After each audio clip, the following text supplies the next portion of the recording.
യിരെമ്യാവ് 17:7 ദൈവവചനം നമ്മോട് പറയുന്നു, യഹോവയിൽ ആശ്രയിക്കുകയും യഹോവ തന്നെ ആശ്രയമായിരിക്കുകയും ചെയ്യുന്ന മനുഷ്യൻ ഭാഗ്യവാൻ. അവൻ വെള്ളത്തിനരികിൽ നട്ടിരിക്കുന്നതും നദിക്കരയിൽ വേരുകൾ വിടർത്തുന്നതും ചൂട് വരുമ്പോൾ ഭയപ്പെടാത്തതുമായ വൃക്ഷം പോലെയാകും. എന്നാൽ അതിൻ്റെ ഇല പച്ചയായിരിക്കും. വരൾച്ചയുടെ വർഷത്തിൽ അത് വിഷമിക്കുകയില്ല. ബലം കായ്ക്കുന്നത് നിർത്തുകയുമില്ല. നാം അനിശ്ചിതമായ സമയങ്ങളിലാണ് ജീവിക്കുന്നത് എന്നത് രഹസ്യമായ കാര്യമല്ല. നാളെ എന്താണ് സംഭവിക്കുന്നതെന്ന് ആർക്കും അറിയില്ല. പക്ഷേ പ്രാർത്ഥനയിൽ എന്നോടൊപ്പം ചേരാൻ ഞാൻ നിങ്ങളെ പ്രോത്സാഹിപ്പിക്കാൻ ആഗ്രഹിക്കുന്നു. ഇതുപോലുള്ള ഒരു സമയത്ത് നാം കർത്താവിൻ്റെ മുഖമാണ് അന്വേഷിക്കേണ്ടത്. ഞാൻ പ്രാർത്ഥിക്കുമ്പോൾ നിങ്ങളുടെ വിശ്വാസം ഉയർത്താനും പ്രതീക്ഷയോടെ നിങ്ങളുടെ ഹൃദയം തുറക്കാനും ഞാൻ നിങ്ങളോട് അപേക്ഷിക്കുന്നു. ദൈവം നമ്മോട് കരുണ കാണിക്കുകയും നമ്മുടെ പ്രാർത്ഥന കേൾക്കുകയും ചെയ്യുമെന്ന് വിശ്വസിക്കുക. നമുക്ക് പ്രാർത്ഥിക്കാം. ഞങ്ങളുടെ പ്രിയപ്പെട്ട സ്വർഗസ്ഥനായ പിതാവേ, എല്ലാ മഹത്വവും നിനക്കുള്ളതാണ്, എല്ലാ ബഹുമാനവും നിനക്കുള്ളതാണ്. എനിക്ക് നിന്നെ ആവശ്യമുള്ളതിനാൽ ഞാനിപ്പോൾ നിന്റെ സന്നിധിയിൽ വരുന്നു. എനിക്ക് നിന്റെ സ്നേഹവും നിന്റെ കൃപയും വേണം. മാർഗനിർദ്ദേശത്തിനായി ഞാൻ നിന്നിലേക്ക് നോക്കുന്നു. ഉപദേശത്തിനായി ഞാൻ നിന്നിലേക്ക് തിരിയുന്നു. എൻ്റെ സ്വന്തം ധാരണയിൽ ആശ്രയിക്കാൻ ഞാൻ വിസമ്മതിക്കുന്നു. എനിക്ക് ചുറ്റുമുള്ള ലോകത്തെ നോക്കുമ്പോൾ എല്ലാം അർത്ഥശൂന്യമായി തോന്നുന്നു. പക്ഷേ എൻ്റെ കണ്ണുകൾക്ക് കാണാൻ കഴിയുന്നതിലും വളരെ അപ്പുറമുള്ള ഒരു വലിയ ലക്ഷ്യമുണ്ടെന്ന് ഞാൻ വിശ്വസിക്കുവാൻ തീരുമാനിച്ചു. ഈ പരീക്ഷണത്തിലൂടെ ഞാൻ കടന്നു പോകുന്നതിന് ഒരു കാരണമുണ്ട്. ഈ കൊടുങ്കാറ്റിലൂടെ ഞാൻ കടന്നു പോകണമെങ്കിൽ അത് നിന്റെ ഇഷ്ടമാണെങ്കിൽ കർത്താവേ, ഉറച്ചു നിൽക്കാനും സഹിക്കാനുമുള്ള ശക്തിയും വിശ്വാസവും എനിക്ക് നൽകണമേ. കർത്താവായ യേശുവേ, നീ എന്നോടൊപ്പം നിൽക്കണമെന്ന് ഞാൻ പ്രാർത്ഥിക്കുന്നു. നാളെ ഞാൻ എന്ത് നേരിടുമെന്ന് എനിക്കറിയില്ല. പക്ഷെ നിന്റെ വചനം എന്നോട് നിനക്ക് കീഴടങ്ങാൻ പറയുന്നുണ്ടെന്ന് എനിക്കറിയാം. നീ എൻ്റെ പാത നേരെയാക്കും.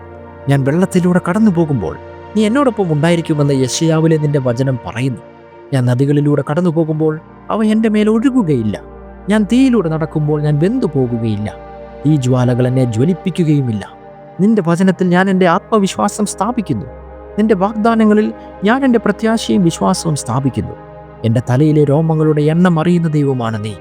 നിന്റെ വചനത്തിൽ ഞാൻ ഭയപ്പെടേണ്ടതില്ലെന്ന് പറയുന്നു. കാരണം ഞാൻ നിനക്ക് അനേകം കുരുവികളെക്കാൾ വിലപ്പെട്ടവനാണ്. അതുകൊണ്ട് കർത്താവേ, എൻ്റെ ചുറ്റും, എൻ്റെ കുടുംബത്തിനും എൻ്റെ ഭാര്യയ്ക്കും എൻ്റെ കുട്ടികൾക്കും ചുറ്റും സംരക്ഷണ വേലി കെട്ടണമേ. ഞങ്ങളുടെ ആരോഗ്യത്തിനും എൻ്റെ വീടിന് ചുറ്റും ഒരു സംരക്ഷണ വേലി കെട്ടണമെന്ന് ഞാൻ അപേക്ഷിക്കുന്നു. ശത്രു കൂടുതൽ മുന്നോട്ട് വരരുതെന്നും എന്നെയോ എൻ്റെ കുടുംബത്തെയോ തുടരുതെന്നും അറിയട്ടെ. എന്നെ കാക്കുന്ന ദൈവമാണ് നീ. എൻ്റെ കാൽ വഴുതി പോകാതിരിക്കാൻ നീ വിശ്വസ്തനാണ്. ഒരിക്കലും ഉറങ്ങുകയോ മായുകയോ ചെയ്യാത്ത ദൈവമാണ് നീ. വിജയം നിന്നുടേതാണ്. രോഗശാന്തി നിന്നിൽ കാണപ്പെടുന്നു. പുനഃസ്ഥാപനം നിന്നിലൂടെയാണ് വരുന്നത്. എൻ്റെ സംരക്ഷണം യേശുവിൻ്റെ രക്തത്തിന് കീഴിലാണ്. ഒരിക്കലും ശക്തി നഷ്ടപ്പെടാത്ത രക്തമാണത്. കർത്താവേ, എൻ്റെ പ്രാർത്ഥന കേട്ടതിന് നന്ദി. ഞാൻ നിന്നെ സ്തുതിക്കുന്നു. പരിശുദ്ധാത്മാവേ, ഇയ്യോബിനെ പോലെ വിശ്വസിക്കാൻ എന്നെ സഹായിക്കണമേ. എനിക്കെല്ലാം നഷ്ടപ്പെട്ടാലും, എൻ്റെ ജോലി എന്നിൽ നിന്ന് എടുത്തു കളഞ്ഞാലും, എൻ്റെ വീടും കാറും നഷ്ടപ്പെട്ടാലും ഇളകാത്ത ഒരു വിശ്വാസത്തിനെ ഞാൻ പ്രാർത്ഥിക്കുന്നു. അവൻ എന്നെ കൊന്നാലും ഞാൻ അവനെ വിശ്വസിക്കും എന്ന് പറയാൻ തക്ക ശക്തമായ ഒരു വിശ്വാസം തരണമേ. കർത്താവേ, എനിക്ക് ധീരമായ വിശ്വാസം, ദൈവത്തിന് എല്ലാം സാധ്യമാണ് എന്ന് പ്രഖ്യാപിക്കുന്ന ഒരു വിശ്വാസം നൽകണമേ. വഴിയില്ലെന്ന് തോന്നുന്നിടത്ത് നീ ഒരു വഴിയൊരുക്കുമല്ലോ. കർത്താവേ, ദാവീദിനെ പോലെ ആരാധനാപരമായ ഒരു ഹൃദയത്തിനായി ഞാൻ പ്രാർത്ഥിക്കുന്നു. നിന്റെ ഹൃദയത്തെ പിന്തുടരാൻ ഞാൻ ആഗ്രഹിക്കുന്നു. ആത്മാവിലും സത്യത്തിലും നിന്നെ ആരാധിക്കാൻ ഞാൻ ആഗ്രഹിക്കുന്നു. ലോകത്തിലുള്ളവനേക്കാൾ വലിയവനാണ് എന്നിലുള്ളവൻ. യേശു ക്രിസ്തുവിൻ്റെ സമാധാനം, ദൈവികവും വിശുദ്ധവുമായ ഒരു സമാധാനം നിങ്ങളുടെ ഹൃദയത്തിലും വികാരങ്ങളിലും വസിക്കട്ടെ. കർത്താവിൽ നിങ്ങൾക്ക് ആശ്വാസം കണ്ടെത്തട്ടെ. പരിശുദ്ധാത്മാവിൽ നിങ്ങൾക്ക് സമാധാനം കണ്ടെത്തട്ടെ. ദൈവമേ, നിന്റെ സ്നേഹം അനന്തമാണ്. നിന്റെ സ്നേഹം അത്ഭുതകരമാണ്. എൻ്റെ പ്രാർത്ഥന കേൾക്കുന്ന എല്ലാവർക്കും വേണ്ടി ഞാൻ ഈ അവസരത്തിൽ പ്രാർത്ഥിക്കുന്നു. പിതാവേ, അവർക്ക് രോഗശാന്തി നൽകണമേ. അവർക്ക് സമാധാനം നൽകണമേ. അവരുടെ തകർന്ന ഹൃദയങ്ങളെ സുഖപ്പെടുത്തണമേ. അവർ എന്ത് നേരിട്ടാലും, അവരുടെ സാഹചര്യങ്ങൾ എന്തു തന്നെയായാലും അവരെ നിരുത്സാഹപ്പെടുത്താൻ അനുവദിക്കരുത്. ദൈവം നിങ്ങളോടൊപ്പമുണ്ട്. ഇപ്പോൾ വേദനിപ്പിച്ചേക്കാം, പക്ഷേ സഹിക്കാൻ ദൈവം നിങ്ങൾക്ക് ശക്തി നൽകും. വേദനയിലും ദൈവം നിങ്ങളോടൊപ്പമുണ്ട്. ഇതും കടന്നു പോകും. യോഹന്നാൻ 14:1 യേശു പറഞ്ഞു, നിങ്ങളുടെ ഹൃദയങ്ങൾ കലങ്ങിപ്പോകരുത്, ദൈവത്തിൽ ആശ്രയിക്കുക. ആ വാക്കുകൾ നിങ്ങൾ ആഴത്തിൽ സ്വീകരിക്കണമെന്ന് ഞാൻ പ്രാർത്ഥിക്കുന്നു. നിങ്ങൾ സർവശക്തനായ ദൈവത്തിൻ്റെതായതിനാൽ നിങ്ങളുടെ ഹൃദയം അസ്വസ്ഥമല്ല. നിങ്ങളുടെ വികാരങ്ങളിലും ആത്മാവിലും എല്ലാ ധാരണയ്ക്കും അതീതമായ സമാധാനം നിങ്ങൾക്കുണ്ടാകട്ടെ. അവൻ്റെ വചനം പറയുന്നു, കരച്ചിൽ ഒരു രാത്രി വരെ നീണ്ടു നിന്നേക്കാം, പക്ഷെ രാവിലെ സന്തോഷം വരുന്നു. ദൈവമേ, ഞങ്ങളുടെ പ്രത്യാശ നിന്നിലാണ്. നീ ഞങ്ങളുടെ ആത്മാക്കളുടെ നങ്കൂരമാണ്. കർത്താവേ, ഞങ്ങളുടെ ഹൃദയങ്ങളുടെയും വികാരങ്ങളുടെയും എല്ലാ കോണുകളിലും നിറയുക. യേശുവിൻ്റെ രക്തം എല്ലാ നിഷേധാത്മക ചിന്തകളെയും കഴുകിക്കളയട്ടെ. നീ നല്ല ഇടയനാണ്. തകർന്ന ഹൃദയങ്ങളുടെ രോഗശാന്തിക്കാരനാണ് നീ. നീ വലിയ വിമോചകനാണ്. അതിനാൽ കേൾക്കുന്ന എല്ലാവരോടും യോജിച്ച് ഞങ്ങൾ അപേക്ഷിക്കുന്നു. ഞങ്ങളുടെ കഷ്ടതകൾ സുഖപ്പെടുത്തുക, മനസ്സിന് താഴ്മയുള്ളവരെ ഉയർത്തുക.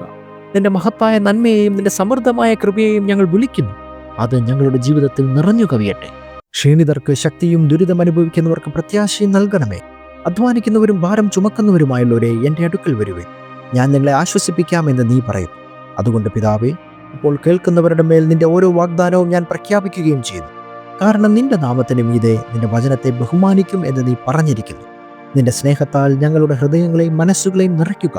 ക്ഷീണിതരും ഭാരമുള്ളവരുമായവരെ ഉന്മേഷവാന്മാരാക്കുക. വികാരങ്ങളിൽ ദുർബലരായവരെ ശക്തിപ്പെടുത്തുക. പ്രക്ഷുബ്ധരായവരെ സഹായിക്കുക. ദുഃഖിതരെ ആശ്വസിപ്പിക്കുക. വേദനിക്കുന്നവരെ സുഖപ്പെടുത്തുക. വൈകാരിക രോഗശാന്തി ആവശ്യമുള്ള എല്ലാവരിലേക്കും അടുക്കുക. നിന്റെ വചനം പറയുന്നു, ഹൃദയം തകർന്നവരെ നീ സുഖപ്പെടുത്തുന്നു. നീ നിരാശരായവർക്കും വിഷാദ രോഗികൾക്കും സമീപസ്ഥനാണ്. നീ സിംഹാസനത്തിൽ ഇരിക്കുന്നത് പോലെ എല്ലാം ശരിയാകുമെന്ന് ഞങ്ങൾക്കറിയാം. ക്രിസ്തുയേശുവിൽ നിന്റെ മഹത്വമുള്ള സമ്പത്തിനനുസരിച്ച് എല്ലാ ആവശ്യങ്ങളും നിറവേറ്റുമെന്ന് നീ വാഗ്ദാനം ചെയ്തിട്ടുണ്ട്.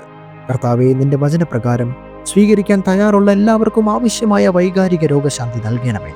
ഞാൻ പ്രഖ്യാപിക്കുന്നു, വിഷാദം പോകണം, വേദനയും സങ്കടവും പോകണം, ഉത്കണ്ഠയും വേവലാതിയും പോകണം.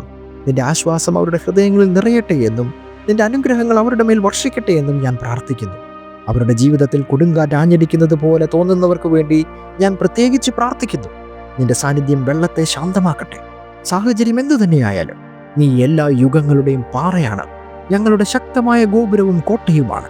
ഞങ്ങൾ ക്ഷീണിതരാകുകയും തളർന്നു പോകുകയും ചെയ്യുമ്പോൾ, ഞങ്ങൾ ഇടറി വീഴുമ്പോൾ നിന്റെ ശക്തി ഞങ്ങളെ പുതുക്കണമെന്ന് ഞാൻ പ്രാർത്ഥിക്കുന്നു. നിന്റെ സാന്നിധ്യം ഞങ്ങളുടെ ഹൃദയങ്ങളിൽ നിരന്തരം അനുഭവപ്പെടട്ടെ. നീ ഒരു വിശ്വസ്ത ദൈവമാണെന്ന് ഞങ്ങൾക്ക് ഉറപ്പുണ്ട്. ഇരുണ്ട സമയങ്ങളിൽ നീ ഞങ്ങളുടെ വെളിച്ചമായിരിക്കും. ആമേൻ, ആമേൻ.